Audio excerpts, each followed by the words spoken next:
Toleme dargaggoo amma lafaa dhufaa jiru kan muuxannoon isaa akka malee jabduudha kan hojiilee aartii keessatti qooda guddaa qabu kan fudhachaa ture. Arraan tana as godina Harargee lixaarratti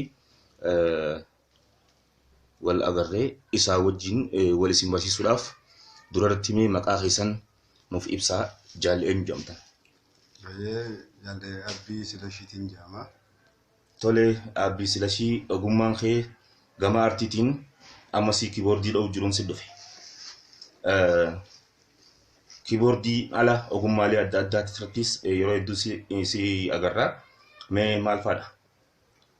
Shubbisaa seenii shubbisaa. Shubbisaa? Shubbisaa Harargee. Tole. Kilippiilee adda addaa waltajjii irrattis akkas ni hojjedha. Sammuu ganis xiqqoo wayii ni jaala barreessuufaas. Barreessuu? Ni jaala. Waan akka walaloo? Waan akka walaloo.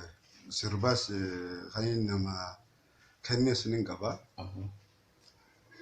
Fakkeenya akka olaanaan bikkatti. Olaantuun bikkatti. Walisaa Ibsaa Abdurrahmaan. Ibsaa Abdurrahmaan fa'a. Niin seeradha hajuu. Niin seeradha hajuu san faa'ee. Tolee hojii waan gaariidha. Mee kilipiilee eenyu fa'aarratti haa hojjechaa turtan? Kilipii jalqaba Faisal Abdurrahmaan jedhaniini marii mammaran shubbisa hojjete keessa bara 2000 fi takka akka lakkoofsa waraabashatti 2000 fi takka keessatti hojjenne. Sanitti aanee kilipii Daagim Mokonnin Yabareeditti Harargee. Sani boodas akkasumatti Habtaamuu Lammuutiifis kilipiilee lama hojjenne hedduudha. Kilipiileen hojjenne hedduu.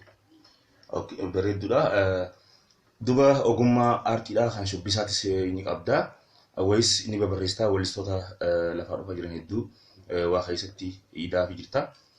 Muuxannoo kiiboordiidhaa akkamiin horachuu dandeessee mee durarratti? Muuxannoo kiiboordiidhaa kana jalqabumaa fedhii na keessa bulee hin qabaa.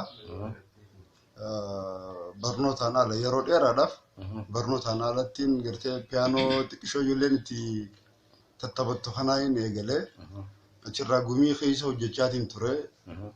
Gumii keessaas dhufnaan kiiboordiin fedhii waan na keessa jiruuf jecha. Gumiin takka? Gumii farra ersii jaanii jirana gandatti dur magaalaa keessatti akkasii jiranii gumiin.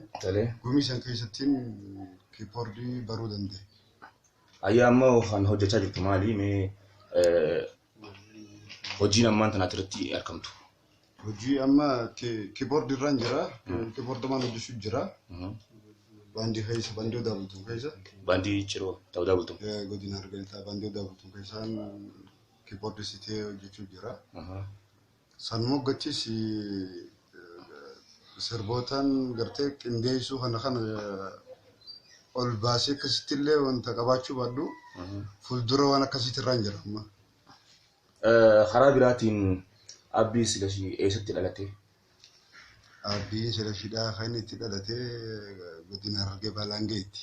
Laangee dhalate? Magaalaa Laangeetti dhalate. Guddinni isaa immoo magaalaa Baddeessaati. Magaalaa Baddeessaati? Achitti lubbuu baree.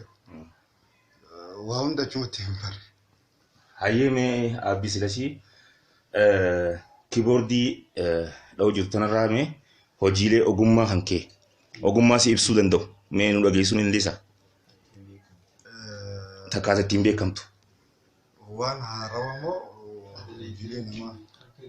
Hadaleedeef warreen daleedeen irraa illee ta'u takka haaree irraas yoo dhageessuu barbaade xiqqoo yoo nu dhageessiste jeeti. Hojiilee